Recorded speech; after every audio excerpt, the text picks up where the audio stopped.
Hey guys, so over the last year or two, I've been getting quite a few emails just on people requesting features and wondering why they can't render sequences and all that stuff. So, truth be told, sequences were a pretty big feature that I wanted to stick in it. I just haven't had time.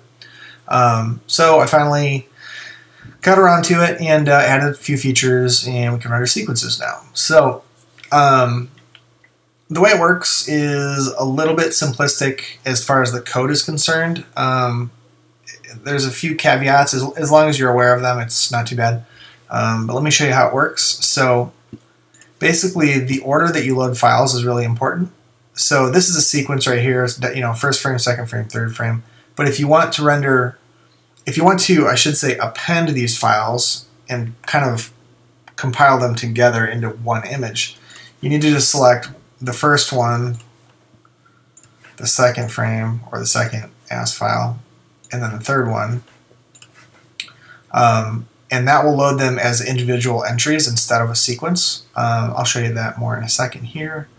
But anyways, if you click render, so now you can see the first one's teapot, second one's a cube, third one is the sphere. So if I close that, I can remove the sphere, render it again.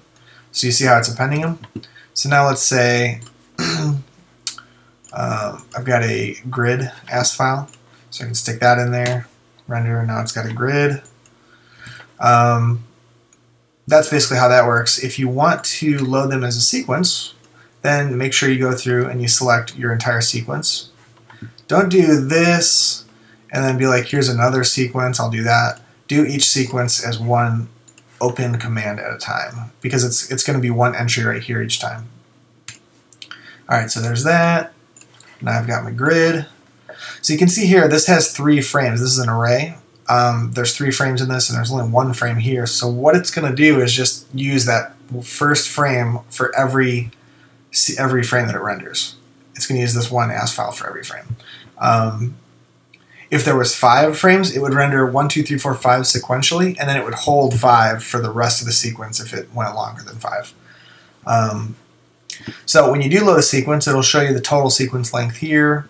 That's just simply based off of how many frames you've selected, the maximum amount. So if you have one sequence that's 5 frames and then it holds after that, and then you've got another sequence that's 20 frames, it's going to show 20 because that's the longest sequence.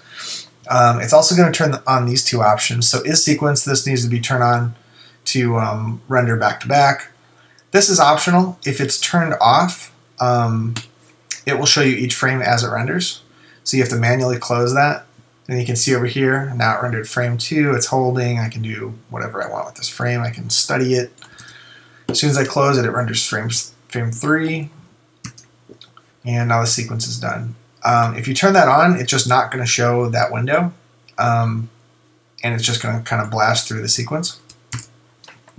There's also this option down here too, which is handy if this is turned on. So if you render, it'll just go boop, boop, boop, render those, and then this shows this dialog. So if you turn that off, it'll just go through and not do anything at the end. That's basically it. There is one more feature that's kind of cool, but you have to understand how it works and why it works that way. So if I clear the list and browse, what you can do is actually change the output driver. So these AS files right here only have the output driver in it. That's all they contain. So if I load that as a sequence, then I load, let's do the grid this time. These don't, the order of these ones don't matter.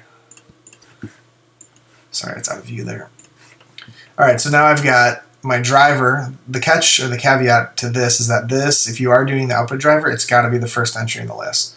All the order of everything else after that doesn't really matter.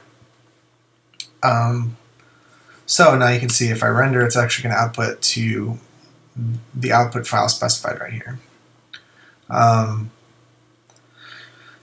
Yeah, so that's basically how it works. I hope you guys find it helpful, and I hope some of you guys that know some C and C++ will contribute a little bit. If not, no big deal. But anyways, let me know your guys' thoughts. I'll talk to you soon. Take care.